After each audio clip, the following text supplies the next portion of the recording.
Hi, my name is Adam Whitmer. I'm the founder and host here at ComplianceCohort.com. This compliance clip is going to talk about politically exposed persons and how the section for PEPs in the BSA Exam Manual was recently updated in December of 2021. Now, I'm not going to dive into this as deep as the changes took place. I'm not going to cover every change because I did cover those in our BSA annual update, the spring 2022 edition, and our quarterly compliance update, the spring 2022 quarterly compliance edition as well. So if you want to take a deep dive, take a look at those products. I'll talk about those at the end of this video, but I wanted to share these with you and because I find this is a really interesting topic. So as a background, what's been happening is that the FFIEC has been issuing a number of updates to the BSA Exam Manual. And the most recent update was at the time of this recording was on December 1st of 2021. Now the prior updates occurred back in April of 2020, then February of 2021, then June of 2021, and then of course the most recent or fourth revision in December of 2021. And essentially what's happening is the FFIEC seems to be going through systemically and updating the manual about 4 sections at a time. Previously, they would do a revision to the entire manual and release it and then wait 5 years or however long it was, and then do an entire revision and release it. Now they're just seeming to update this on a smaller basis and just doing several sections at a time, about twice a year on average, even though 2021 saw 3, but 2020 only saw 1. So about twice a year on average is what it's been. Now, what they said in the beginning of this process was that the agencies were saying to financial institutions that these changes should not be interpreted as new requirements or even an increased focus on certain areas. They've said that this is just new language. It's everything we should already know. We're just updating the manual for any changes that may not be reflected in the manual, but these should not be new requirements or new burdens to financial institutions.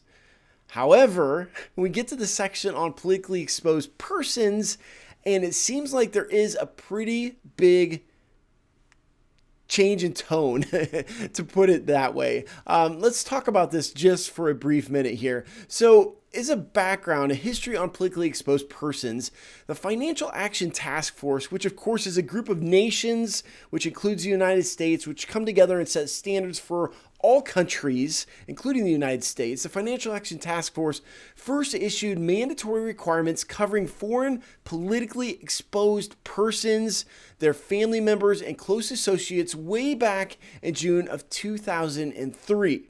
So we first heard about PEPs back in June of 2003 from the Financial Action Task Force. Then what we saw was the BSA Exam Manual and the regulatory requirements we had to deal with in the United States, pretty much aligned with that, talking about covered foreign politically exposed persons, their family members, and close associates. That's what we have heard from FinCEN for years. Now, what happened was in February of 2012, the Financial Action Task Force expanded the mandatory requirement to include domestic politically exposed persons and PEPs of international organizations in line with Article 52 of the United Nations Convention Against Corruption. So they made a change, but the United States never really made a change to their actual laws as far as I know, and the regulations and all the guidance still referenced foreign politically exposed persons, their family members, and close associates. So the 2014 manual for politically exposed persons included a long section talking about politically exposed person. And the section included a discussion on what PEPs generally include, such as a senior foreign political figure, immediate family, and close associates. This was what was in the manual up until December of 2021.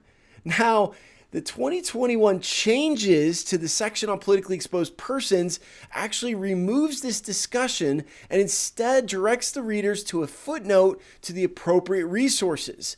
And this is pretty interesting as far as a change, but I guess it's expected because the Financial Action Task Force has made some changes that no longer align with the initial talking of senior foreign political figures. So let's look at what the 2014 version of the manual said, and then we'll look at what the 2021 version of the manual said. What the 2014 version of the manual said was this. It said the term politically exposed persons generally includes a current or former senior foreign political figure, their immediate family, and their close associates. That's what the 2014 version of the exam manual said. Now, the current version, the December 2021 version of the BSA Exam Manual, the section on politically exposed persons, or PEPs, now says this. It says, Bank Secrecy Act, any money laundering regulations do not define the term politically exposed person, or PEP. And the term should not be confused with senior foreign political figure, an SFPF, which is a subset of politically exposed persons. The term PEP is commonly used in the financial industry to refer to foreign individuals who are or have been entrusted with a prominent public function, as well as to their immediate family members and close associates. Now, why in the world would the financial industry commonly refer to PEPs as this? Well, it's because FinCEN used to call it that. They say that let's take a step back, and they're actually backpedaling here a little bit. At least that's what it seems to me. They're backpedaling, saying that actually BSA AML regulations don't technically define the term politically exposed persons. So let's take a step back and realize it's not just senior foreign political figures. However, we acknowledge that financial institutions have typically referred to it as this. So that is what the change was in relationship to politically exposed persons.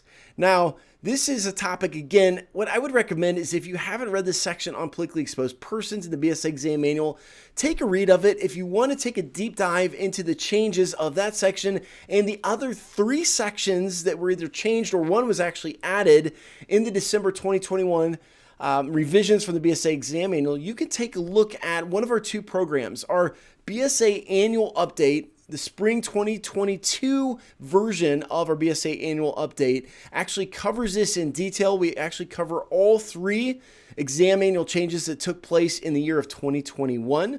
Or our spring 2022 quarterly compliance update also discusses this topic as a special section where we take a deep dive into all of those December 2021 updates to the BSA Exam Manual. So as you can see from this slide, from this presentation, this compliance clip today, we actually go into a lot of nuances in our BSA programs, especially our BSA Annual Update. We go into a lot of nuances of the little details that actually do make a difference in the world of BSA and AML. So we're not just doing high level all the time. We do take some very deep dives, and I do call that a very advanced program, looking at a lot of things that potentially affect the BSA AML world. So if you're interested, check out those 2 programs, our BSA Annual Update, the Spring 2022 edition, and our Spring 2022 Quarterly Compliance Update that will be released. If it's not yet released at the time of this video, it will be released in the very beginning of May of 2022. So